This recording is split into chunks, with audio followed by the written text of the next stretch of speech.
Good afternoon, ladies and gentlemen. Please join me in welcoming our webcast viewers. My name is Gillian Riley, and I have the distinct pleasure of being the president of the Canadian Club of Toronto.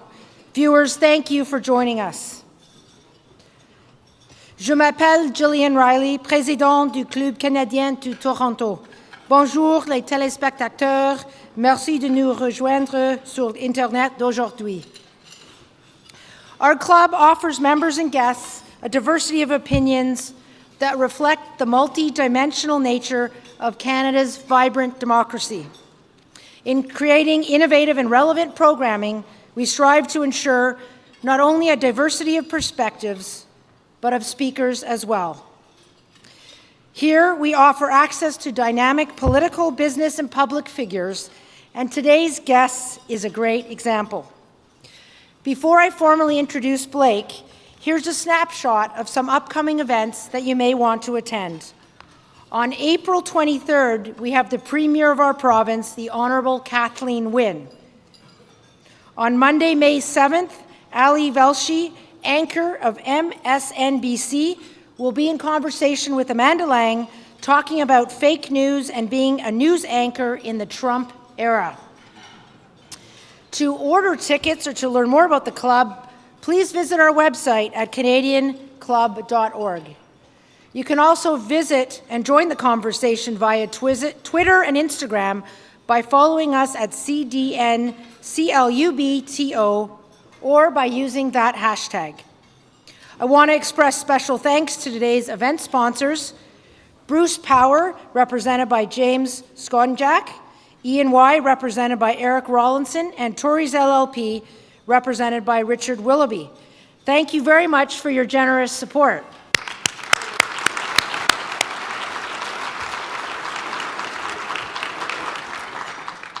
I also want to acknowledge the youth and young leaders who are with us today. Thanks to E&Y and Green Soil Building Innovation Fund, we have today with us, and if you could please stand so we could recognize you, from the University of Waterloo School of Planning and the Rotman School of Management.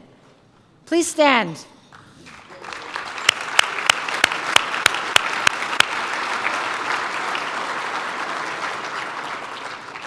Welcome and thank you for joining us. Today's event is also supported by Carpenters District Council through their AV sponsorship. We appreciate that their support will allow us to see the great work they have done with Oxford on these screens. Thank you.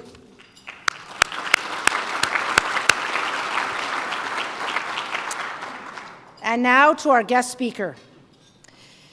Members and guests, let me remind you, if you have any questions or comments for our speaker, please jot them down on the Q&A cards that have been provided at your tables, and we will collect them later on. We are extremely pleased to have the chair of the Oxford Properties Group and how it became a global real estate powerhouse. Oxford's portfolio is as long as it is impressive. It includes more than 50 million square feet of property in key global markets. Mr. Hutcheson has had a distinguished career at OMERS, the $100 billion pension plan at OMERS. He was recently named President and Chief Pension Officer. Previously, he served as OMERS Chief Investment Officer of Real Estate and Platform Investments. The Oxford's chair's deep experience in real estate includes serving as President and CEO of Oxford for a period beginning in 2010. Prior to that, he served as the head of global real estate investing for a multi-strategy private equity firm. For a 9-year period beginning in 1999, he was the chairman and president of CB Richard Ellis Canada and Latin America. Mr. Hutcheson holds a master's degree in real estate development from Columbia University, and his expertise has supported many boards and committees. These include serving on the Toronto Mayor's Task Force on Affordable Housing, chairing Build Toronto, and chairing the Canadian Real Estate Forum. He is very widely regarded as a top real estate expert and has been named one of the 100 most powerful real estate executives in New York City, and a distinguished alumni from Columbia University and an icon of the industry by BOMA Canada. Please join me in turning the podium over to Blake Hutcheson.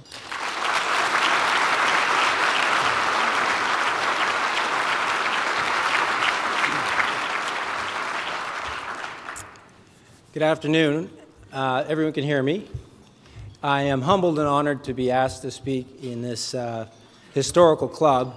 I have to say I'm a little disappointed it takes place in an Ivanhoe Cambridge building, but so be it.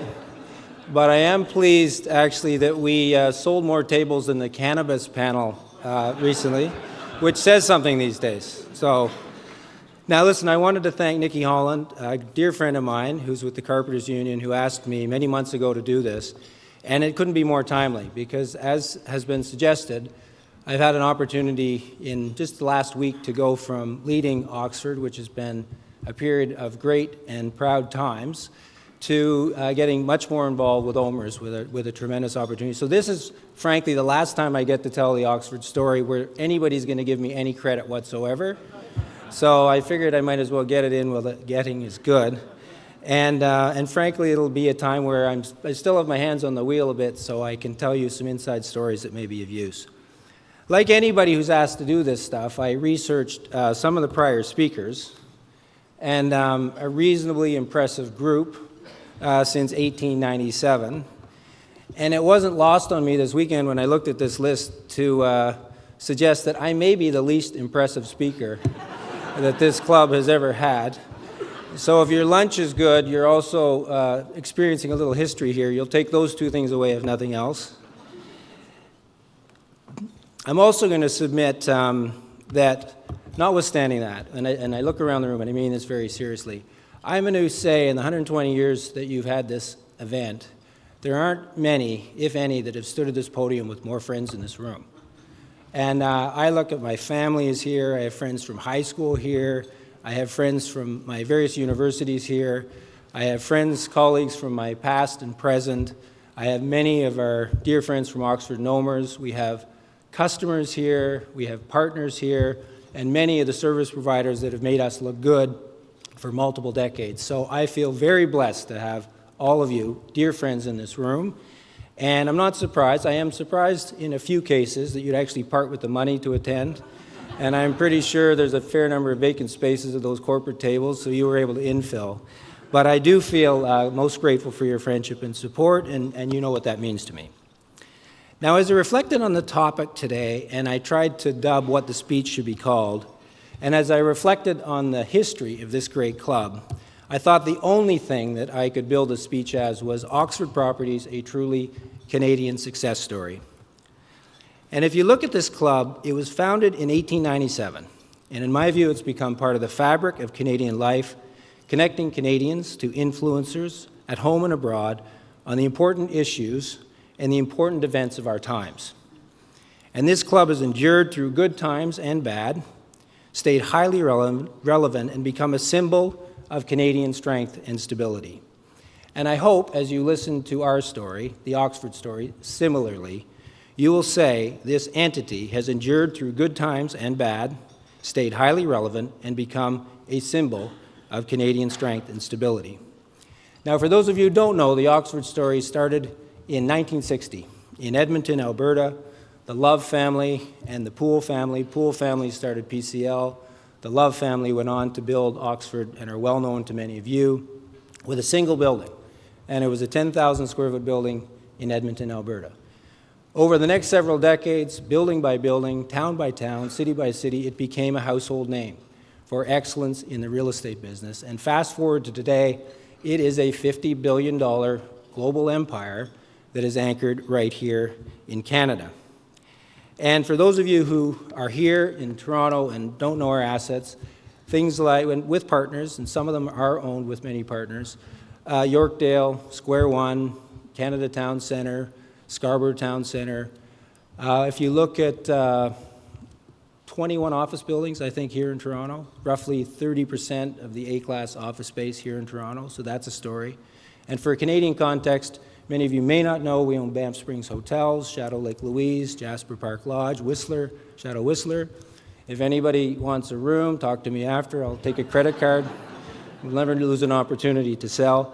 But that gives you an idea of the organization here in Canada. It is a company that has been founded by Canadians, built by Canadians, and is owned by Canadians, and it will be owned by Canadians, I think, for the decades to come.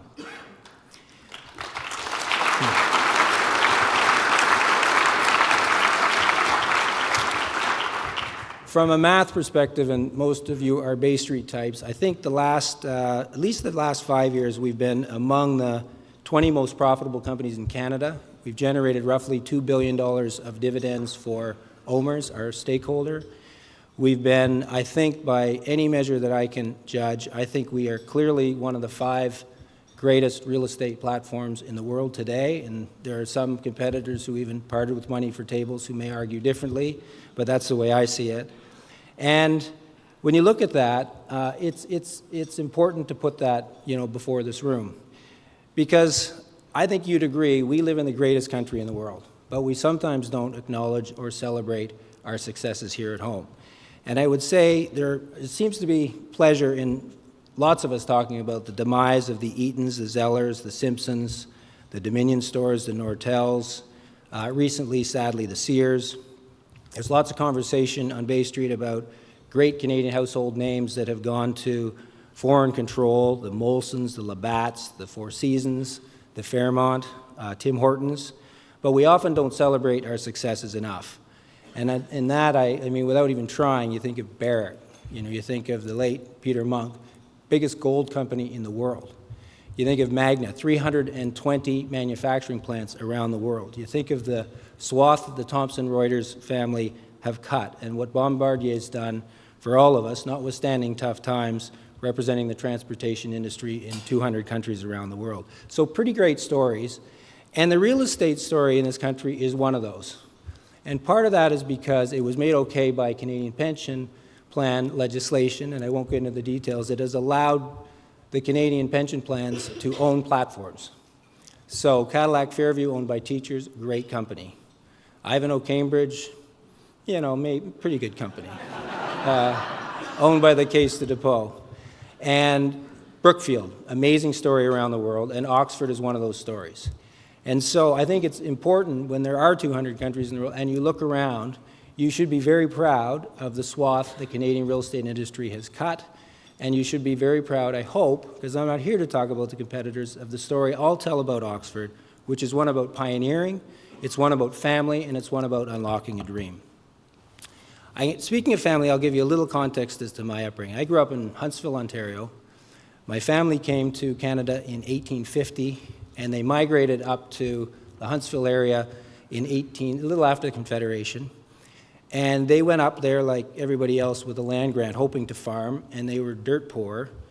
And it took them about 30 years to figure out the only thing you can farm up there is lumber and rocks and the odd cottage lot. We're slow learners. But the good news is for the last 100 and some odd years, once we figured it out, that's what the family had been doing.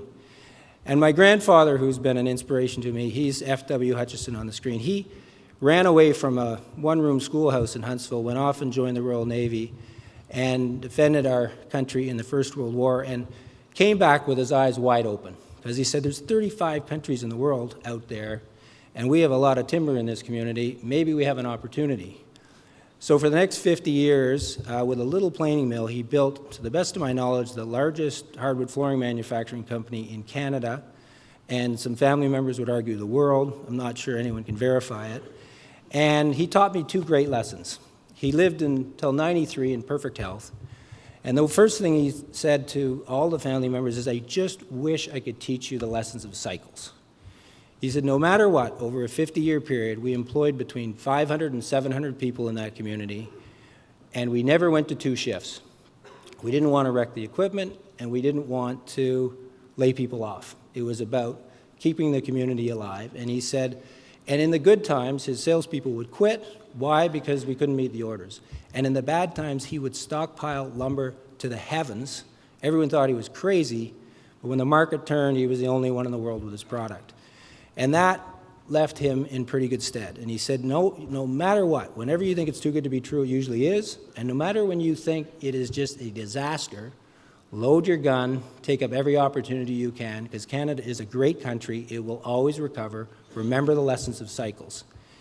He also was, a key proponent of getting close to his customers. And he would get on a plane, but in those days, early days, a boat, and he sold product to 33 countries in the world. And he would go to the homes of the families that distributed his timber, and he'd stay with them, and he'd get to know their families, and he made it personal. And he always said to the family, if you're going to interact with them, get to know them. By the way, it's important. By the way, it's fun. And when you do that, the rest will come. So the two lessons I took from my grandfather were those two things. My father, we sold the company in 1960. My father was young at the time, and he convinced my grandfather to keep any asset we had that touched shoreline. So he said, I know it has no value in the sale of the business, but I'm pretty sure it'll have value one day. So he kept about 20,000 acres of land and 20 miles of shoreline in this little community north of here. Wasn't worth much, and it seemed to be a pretty good idea at the time. And most of Dad's life, he farmed those lands, he sold Christmas trees, he built an aggregate business, which was sort of the cash cow to build little roads and develop cottage lots. And the two lessons my father taught me, the first is finitiative. He goes, everybody has initiative. That's the easy part. The trick to life is finitiative. It's actually taking things and getting them over the finish line. That is how you get ahead. And the other, lesson, and he put it a different way, but he basically said, the reason you guys go off to these fancy business schools is to learn that money's worth more today than it is tomorrow, which is why you discount cash flows. But let me tell you something, real estate's worth tomorrow than it is today. So get your money out of your pocket, get it into real estate, and you guys will do okay. So those were sort of the lessons of my dad. He happens to be here today. He's in perfect health. He's 91, Bob Hutcheson.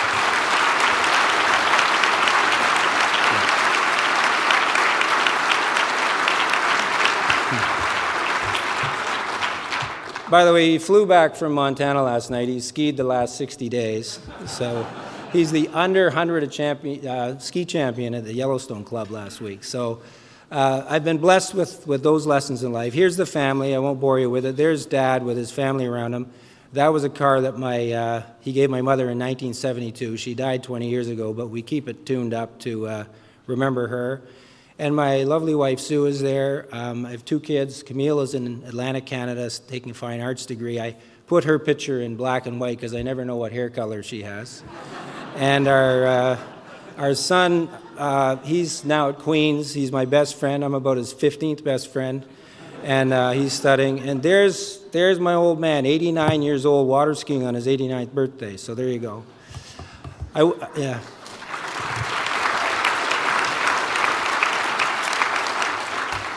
I won't bore you with the career and receding hairline story, but I'll highlight a few things. I went to Western, I went to LSE, and I came back. I didn't have a clue what I was going to do, and I went back home.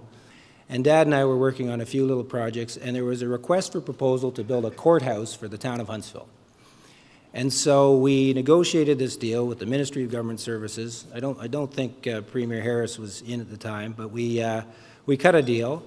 And to my astonishment, it cost $1.1 million to build an 11,000 square foot building. We went to the TD Bank, and the TD Bank said, we'll loan you $1.3 million against it. Because I figured out for the first time, you can get a loan against value, not cost. And I thought, man, the real estate business is easy. And by the way, I've never had that happen again. Like, it was an early thing. And so I took a little bit of the money we made, and I ran off to Columbia University to study it, and most of my career has been in the real estate business. I'll highlight another thing. After a spectacular time with many of the people in this room at CBRE, I retired from there to start a fund when the markets melted down in 08 and 09, and we raised about $3 billion. Me and my best friend and I and a few others in New York set up a fund to invest in distressed assets. And frankly, I missed my country. And I was down in New York, I was missing my family, and I was reminded why in this country your word means something, and if you cut a deal on a handshake, that's a lot. And I was delighted to be asked to come back to run Oxford Properties in January 2010. It was a dream of mine. I had always been a big fan of the organization, and that's when my career meshed with that of Oxford. The Oxford story started in 1960, as we suggested, with the Love family. In 1995, after a disastrous economy, you'll all remember in the early 90s what happened to the real estate business. They went public. OMERS itself started a real estate division in 1993. then we took private Oxford, that platform, in 2001, and that brought together this unbelievable operating platform and this unbelievable balance sheet. And so that was the beginning of that formula that has just been so terrific. And fast forward to 2010, it's a 50th anniversary, and the business is worth $16.9 billion. And that's when I arrived, and I sat down with an unbelievable team, and we said, okay, what is the dream? What could this look like? And we sat down with OMERS, and we said, how much equity can we get? Because it all starts there. And they said, probably by 2015, we can get you $10 billion, and by 2020, we can get you $20 billion. And so that's the beginning of a story that we grew. So we said, all right, we have $20 billion of equity. We'll ultimately, our initial goal will be 10, 10, and 10 in 2030, in 2015 to be a $30 billion business. So $10 billion of equity, we'll lever it 1-to-1, and then we'll bring in partners, and those partners will pay fees to help keep the cost of the business down. And I remember the first meeting, and we put that up, and our senior team said, that's ridiculous. It's taken 50 years to get to 17 billion. How do you get to 30 billion in 5? And we actually bettered the instruction. And today we're roughly a $50 billion business, and we roughly have $17 billion of OMERS equity, roughly $17 billion of OMERS allocation, and we've blossomed it into this company, and we'll get into that in a second. The other thing we realized in 2010, a business plan is about three things. It's about what am I great at, how do I get in the way of a trend, given limited resources. So we were saying, these are the three things we're great at. We need to diversify. How do we get into the best markets in the world, given our limited resources? And we knew that a company that was 87% invested in Canada had to diversify. Hal Jackman, who's had an influence on me for years, always said, if you want to get rich, put your chips on one square, and if you want to stay rich, diversify. So the objective for all of us was to diversify. And this next chart's sort of busy, but I'll try to simplify it. And that was, we started with the dream, and then in order to grow the business, we identified a few cities in the world where we just believed in the fundamentals. And if you remember in 2010, there was a pretty serious global meltdown, and we knew, like my grandfather said, that that was the time to load up. And so we targeted London, we targeted Paris, we targeted New York, Washington, Boston. Those are the cities we chose early on because you have to start somewhere. And we knew that to jump on a plane and outsmart local people was impossible. So we needed our own people on the ground, we needed to build our own relationships, so we set up offices in those cities, and we started to build relationships. We'd bid on things we'd hopefully lose so we could learn from them. And then I'll talk to them in more detail, but New York, we had a breakthrough with Hudson Yards. In London, we had a breakthrough with the Leadenhall building. In Paris, with Sarkozy and Hollande, when everybody said don't go there, we said, okay, that's a time for us to go there, so we bought 4 significant assets in Paris. We bird-dogged in Boston for a number of years, didn't do much, and then in 1 year, we became the second biggest landlord with J.P. Morgan in the city of Boston. And then we did a monumental transaction with our friends. They gave them the cheap seats back there, CPPIB. They don't deserve it. They've been big partners of ours. But we did a monumental transaction with them to help us recapitalize our business.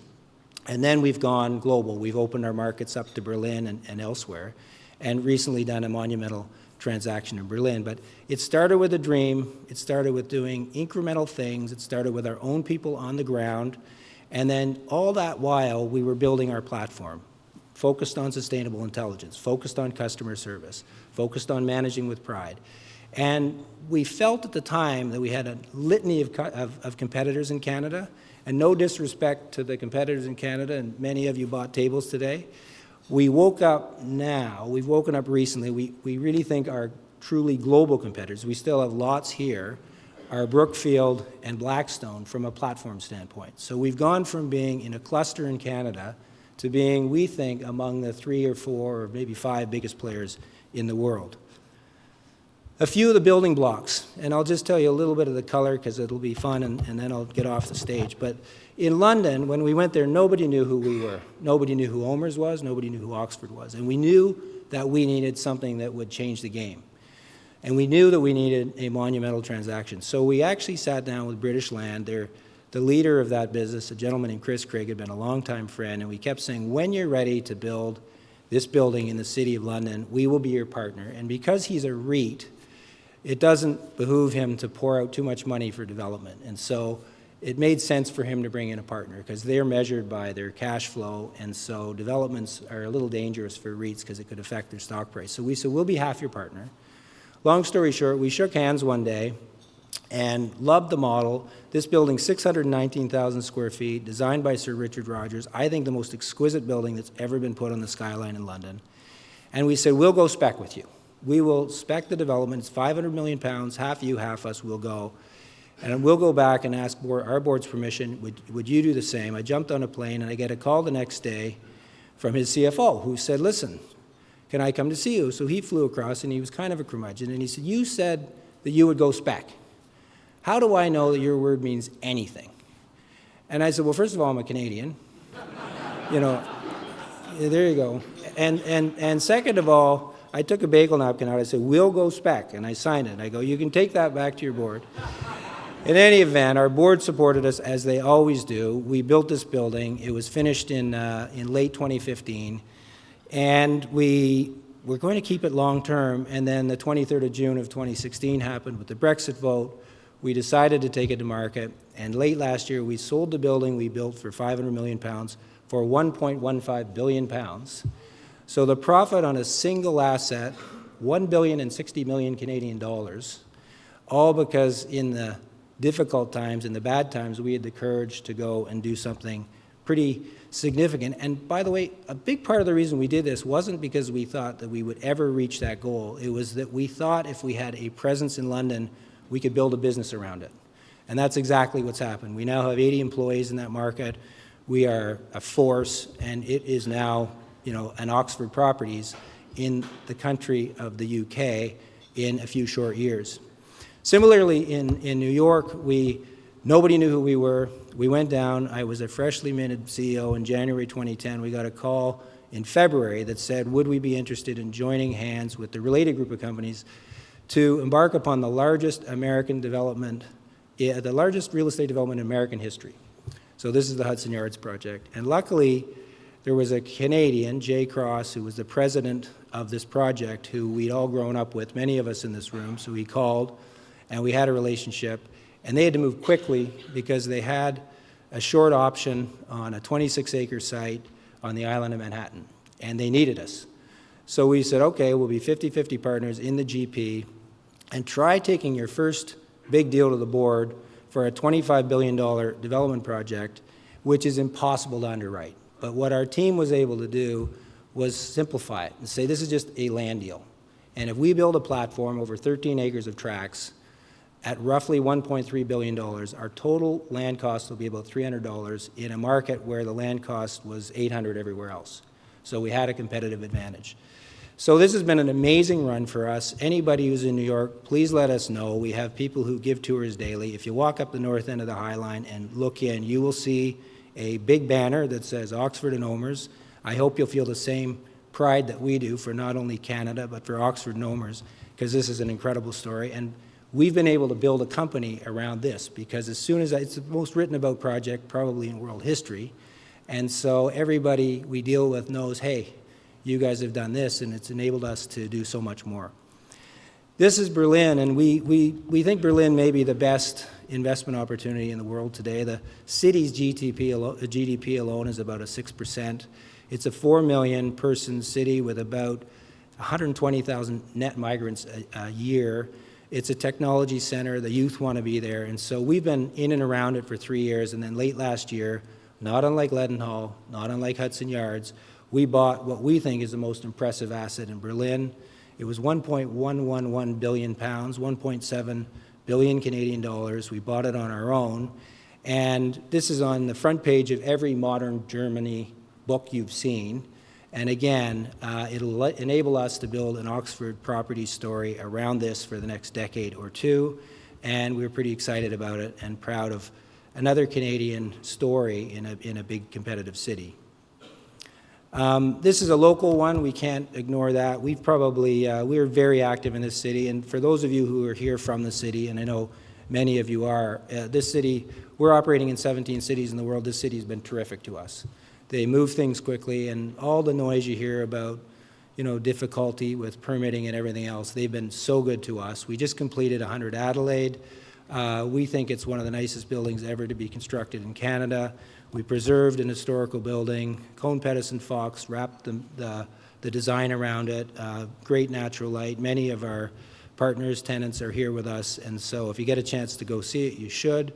We restored some J.H. MacDonald original Group of 7 paintings in the lobby that are sensational, and it gives us OMERS, because we've moved all of OMERS into one location, a spot to grow and work together in the decades ahead.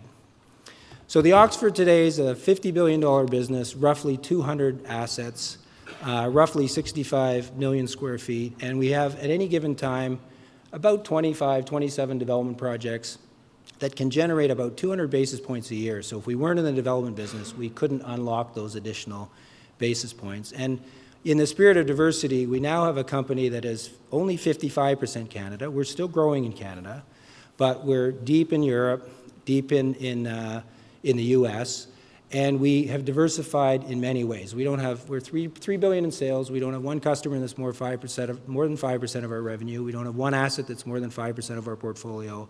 We've diversified by geography. We've diversified by office, retail, and the other food groups, and we're trying to build the most fortified, best portfolio imaginable that can see through cycles as this club has.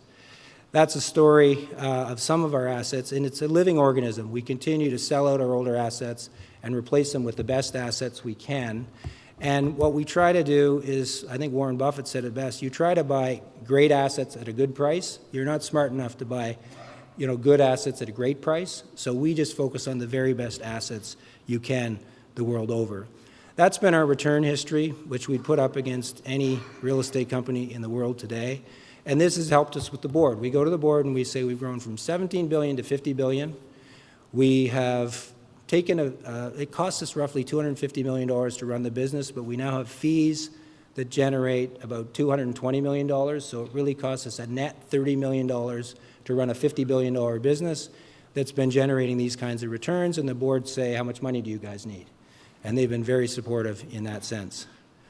This is another way of putting it. If you put $100 in Oxford in 2000, it would be worth about $600 today, which has outperformed the S&P and any of the global real estate indexes. And I just want to close by saying there's a lot of credit that should go around, and this is not an individual story. It's an amazing story of people and partners everywhere. I am so blessed. I've had the best senior team that anybody could have anywhere in the world. I would put them up against anybody. Our most senior team, we had equal and opposite strengths. This is so deep. Everywhere I have gone, we've been proud of the execution of these people. We've had tremendous partners, including many in Canada, Brookfield, PSP, AIMCO, CPP, BCIMC, and it's been a huge competitive advantage for us to be Canadian because anywhere we go in the world, again, our word means something. We've had a very simple plan. I think Yogi Berra said, if you don't know where you're going, the odds are you're going to end up somewhere else. And we've been very focused. We've been believing in urbanization, believing in the cities that we're investing in, and we're not investing in countries, we're investing in cities, and then we're investing in city blocks within those cities where we really like the fundamentals, and we've been very prescribed and very focused. So if anybody comes up and says, would you like to do a deal in South America, the answer is no. If anybody says, how about Chicago, the answer is no. So we've been able to focus the whole team, and there's nobody in our organization that can't say, by 2020, we're 20-20-20 by 2020. We're $20 billion of equity, $20 billion of debt, $20 billion of third party in these cities. We know what our asset classes are, and it helps you focus the whole organization on those goals. And I can't say enough about the support we've had by OMERS, both the parent and the purpose of the parent. And I'll just focus on 3 numbers here. The first is it's fast approaching a $100 billion net asset business. And OMERS today makes at or about $10 billion. And to put that in perspective, with 3,200 people, roughly 2,200 at Oxford and another 1,000. The Royal Bank today, I think, makes $11.5 billion with roughly 85,000 people. And Royal Bank's the biggest corporation in Canada. Now, it's a different structure. Ours is big equity, and what Royal Bank's been able to do in a Canadian context is world-class. But it just shows you that the Canadian pension plans are starting to be among the biggest players by any commercial measure in the country. But the real number I want to focus on is the 482, because that's what gives our company purpose. And that's what has been a huge competitive advantage for us, because people want to wake up knowing that they're working for 482,000 pensioners who have paid in their whole life and will look forward to living from that on a go-forward basis. And I would way sooner wake up working for 482,000 pensioners than making some institution a little more money or making some billionaire a little more money. And I know that our cast of people that wake up and work for us every day feel exactly the same way. And it is a huge competitive advantage because it's that purpose that gets extra efforts out of people on a daily basis.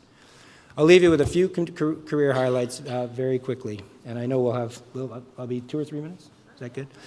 The first is clearly from my grandfather, my father, cycles and finishative.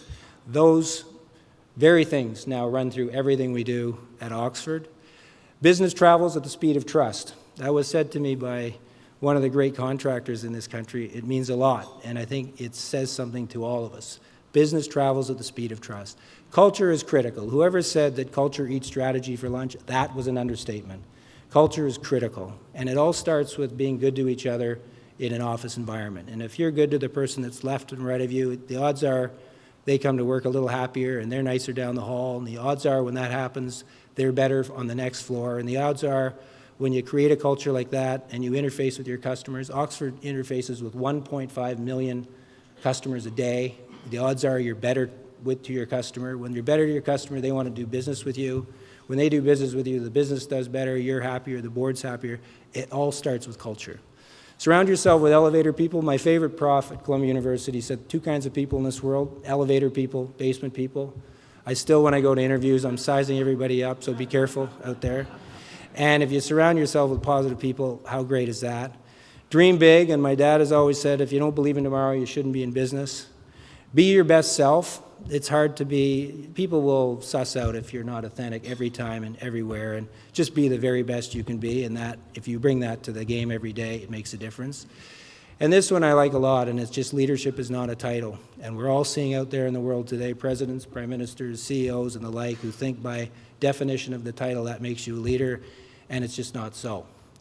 And we're seeing people in the world today that think that leadership's about division, and I think it's about bringing people together. And we see people that talk about, diversity, inclusion, and all those very important elements today as a threat, and I think we all know that we make better decisions when we open the doors to better thinking, including diversity and inclusion. So leadership is not a title. You have to earn it every single day with every interaction, and people forget that sometimes. And a great economist once said to me, these aren't the best of times, they're not the worst of times, but this is our time. And I think it's important for all of us to realize that we have one walk on the planet, and we're all dealt a certain deck of cards, and some days it's a good one, and some days it isn't. My deck today is a lot different than it was 2 weeks ago, and you just make the very best of the cards you're handed, and you take the expectations that are put to you, and you try to better those expectations. Michael Latimer isn't here. He's the one that brought me into Oxford. He's the one that's recently given me this opportunity at OMERS. He's been a great friend of mine. And Michael Turner, who will now be the president of Oxford, I just want to ask everyone in this room to get behind him. He and I, this is a picture from many years ago, as you can tell. We've worked together for 22 years. He is terrific. He's customer-focused. He's customer-facing. He gets the new economy. He'll take the business to places that I could never have taken it. So please, in this community, get behind Michael.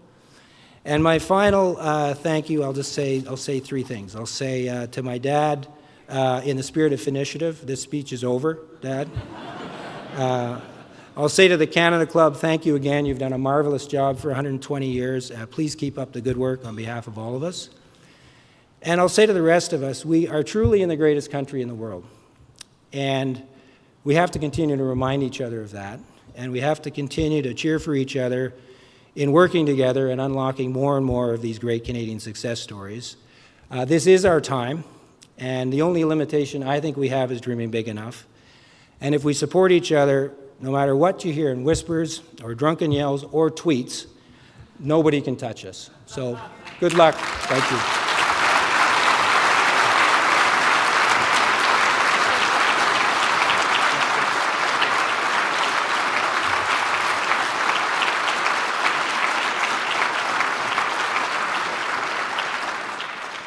Wow. I don't know what else to say. What a truly remarkable Canadian success story that you just shared with us. I'm hugely impressed.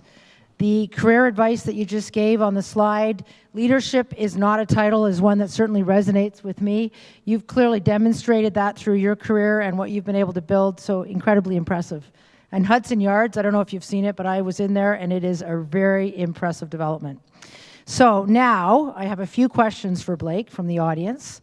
And so thank you for the questions. The first question is from one of our students. With the advancement in disruptions in technology, how does Oxford capitalize on this disruption? Very good question, very topical question, and very real. There are a litany of assaults to the very business model of old assets, and some would argue that the big property companies are becoming fossils. And that is a change. But, you know, also, when you look at great companies, they learn how to adapt with the times. And so we have a team, in fact, I think we had 20 people in a boardroom for 2 or 3 months earlier this year, and we gave them a blank canvas and said, assault everything we do. Criticize our leasing process, criticize our construction processes, criticize how limited we are in technology, and tell us why you think we're going to wake up as one of those turkeys on Christmas Day. And the truth is we have a band of young, bright people who are forward-facing. We are investing heavily, heavily, heavily in technology. We get where the disruptions are coming from. We've seeded, at this table, we've got some partners, some of the new startup technology, real tech ideas. And by the way, Michael Turner is one of the foremost thinkers on this very topic and is the new freshly minted president of Oxford. So I'm happy to talk details, and I'm happy to give you some living examples, but we're taking the terrific model we have, we're marrying it to the new economy, we are embracing the new economy, and we have allocated a pile of money for investments in good ideas that we can actually use on our platform. And when we use them, they tend to do a little better because they use our name to go to others. And by definition, we'll do better with that investment just by being early into the party. So that's how we're looking at it. Great, thank you. With your deep experience in this city development, what are the highest priorities to take this city into the future? So this will be a funny answer because, you know, the obvious answers are infrastructure, the obvious answers are expediting the development process, the obvious answers are cutting through the red tape and getting things going. I actually think the more that information and technology affect our very being, the more we need to get communities together in public spaces, in arts, in town halls, in pubs. And it scares me when I see particularly the new generation all glued to this. And what I'd love to see our city do is give us more reasons to be outside, more reasons to interact, more reasons to be part of the community. Because after all, it is a human, you know, environment we're in, and the bricks and mortar and the infrastructure are to bring us together, not to isolate us and get us focused on just those things. Yeah, I absolutely agree with that.